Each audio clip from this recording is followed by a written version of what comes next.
C'est le désir impossible à réaliser parce que cela supposerait une expérience qui dure dans le temps.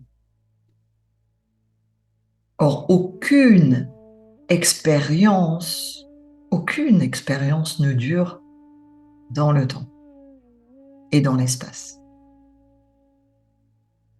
Une expérience est inévitablement définie par un commencement, comme la vague, à un moment où la vague va apparaître, va sortir, on va dire, va sembler sortir de l'océan, se manifester. Ça, c'est l'expérience qui commence à apparaître et durée de l'expérience et la fin de l'expérience, vraiment comme la vague.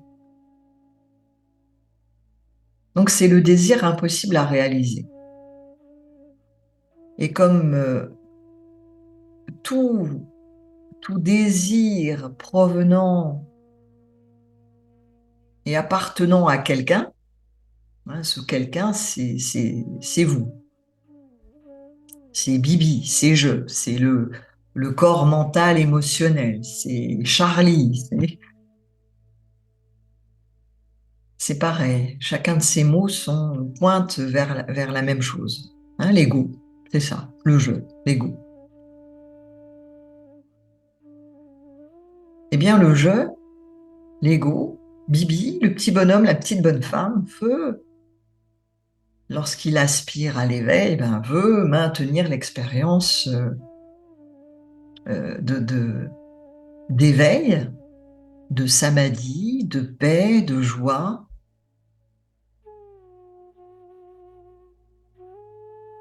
qu'il qu'il croit avoir expérimenté. Et je dis cela parce que Bibi, le jeu, l'ego, le mental, hein, vous croyez que c'est vous qui avez expérimenté ce temps d'expérience, hors du temps et de l'espace, comme vous le dites. Mais hors du temps et de l'espace, le je n'était pas là. Alors comment est-il possible que vous en parliez, hein, vous en ayez la mémoire, alors que vous n'étiez pas là? La conscience était toujours là. Je reviens à cette image d'un entonnoir. On va dire que la conscience, c'est l'air libre, hein, qui est dans l'entonnoir, mais aussi tout autour de l'entonnoir. Et lorsque cette conscience va agripper les limites de l'entonnoir, va se croire prisonnière,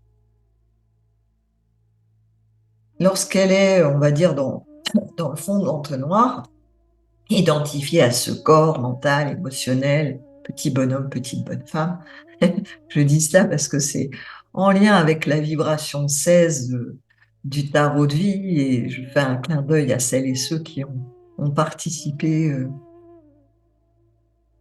donc à la retraite, hein, au- durant donc le mois d'avril, hein, plus d'un mois et demi, hein, où nous avons parcouru les 44 lames du tarot de vie. Ça fait référence à cette lame 16. Il y a le petit bonhomme qui est représenté sur la lame 16 du tarot de vie et puis avec d'autres personnages. Et ce petit bonhomme, eh bien, c'est l'être identifié qui croit que c'est lui qui fait les choses. Ah, c'est lui, petit Bibi, qui croit qu'il est en train de retenir le pilier de Jed et qui va pouvoir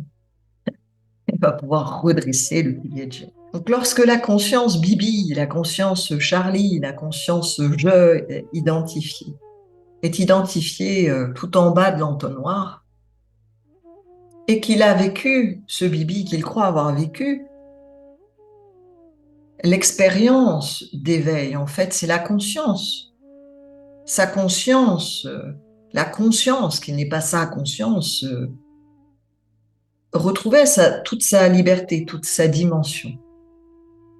Et puis, lorsque, à nouveau, la conscience s'agrippe à la forme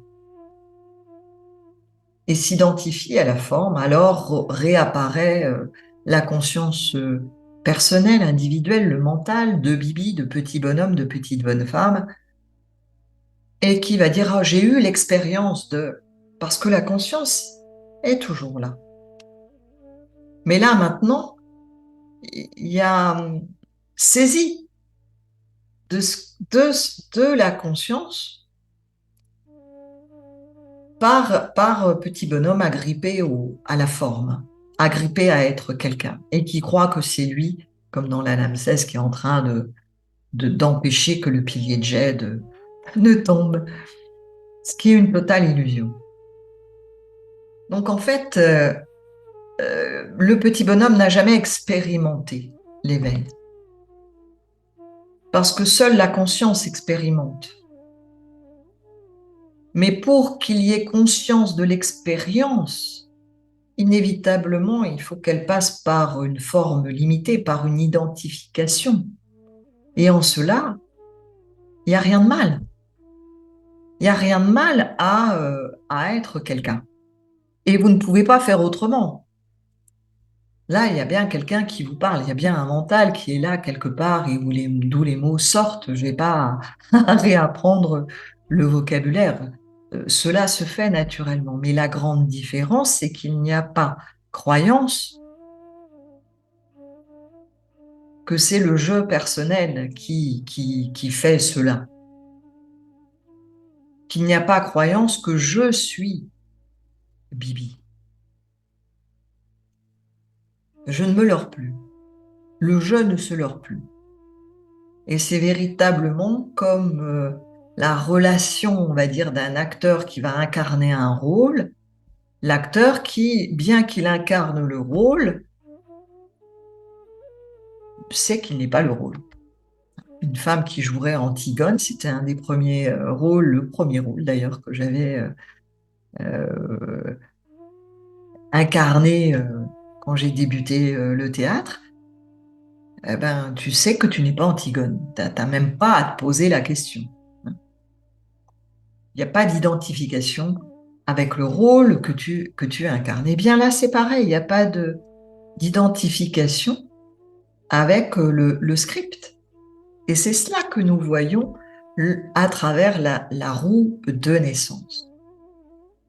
C'est nous la lisons comme un script, comme un comédien qui va lire un script. C'est non plus pour essayer d'améliorer la vie du personnage, la vie d'Antigone, le script est déjà écrit, non plus pour essayer de réparer quoi que ce soit, de faire que le rôle ne soit pas ce qui est déjà écrit, pour en faire quelque chose de mieux, mais juste pour réaliser que c'est déjà écrit et que je ne suis pas cela, que le comédien n'est pas Antigone, que vous n'êtes pas euh, cette vie, que cette vie n'est pas la vie du personnage, que la vie, ce que les Égyptiens appellent la vie, que nous appelons Dieu, euh, qui est à la fois conscience et énergie, n'est pas la vie d'un personnage. Elle semble se manifester à travers toutes ces formes, toutes les formes de l'univers, le cosmos, mais même cette vision-là est une vision mentale, et la vision à partir d'un mental, à partir d'une conscience qui, d'une manière ou d'une autre, est identifiée à une partie de l'entonnoir. Mais même cela est une illusion. Hein, même cette perception-là est une illusion. Donc, pour revenir à votre question, petit bonhomme, petite bonne femme va essayer de reproduire, va essayer de maintenir quelque chose qui est totalement libre, et ce quelque chose se nomme la vie. Et la vie est faite de conscience et énergie. Et dans cet espace-temps, la vie euh, semble se manifester de mille et une manières. C'est un peu comme si vous surfez sur une vague et que vous essayez de maintenir la vague elle est passée. Alors une autre vague peut se présenter. Mais la vague est totalement indépendante du surfeur. Elle existe indépendamment du surfeur. Donc vous allez peut-être surfer sur la vague, peut-être être écrasé par certaines vagues, couler, emporté par les vagues. Mais cette vague-là, qui représente là en l'instant cette conscience de vie, conscience énergie, de vie, la vie, en fait, vous ne la contrôlez pas. Et il ne s'agit pas de la contrôler ni de la figer, de faire qu'elle soit toujours là. Cette expérience de la vague est une expérience. Elle va avoir un début, elle va se manifester et puis une fin, inévitablement. Ce qui, par contre, est toujours et est indépendant de Bibi, du petit personnage, du petit bonhomme, petite bonne femme qui va essayer toujours de crisper, d'obtenir quelque chose pour lui, de comprendre, de ce mental, du jeu. Ce qui est indépendant et toujours permanent, c'est la conscience énergie de vie, représentée dans mon exemple de l'entonnoir par l'air qui n'est jamais prisonnier de la forme dans l'entonnoir, qui est totalement libre et pour lequel il n'y a pas d'entonnoir, il n'est pas de prison, il n'est que de l'air, il n'est que conscience énergie.